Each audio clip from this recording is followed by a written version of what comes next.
Muitas vezes, a dor da queda de cabelo é silenciosa.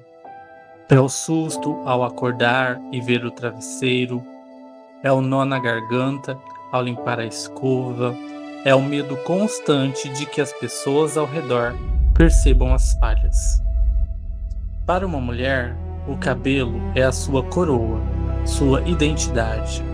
Quando os fios caem em excesso, a vontade de aparecer para o mundo também cai.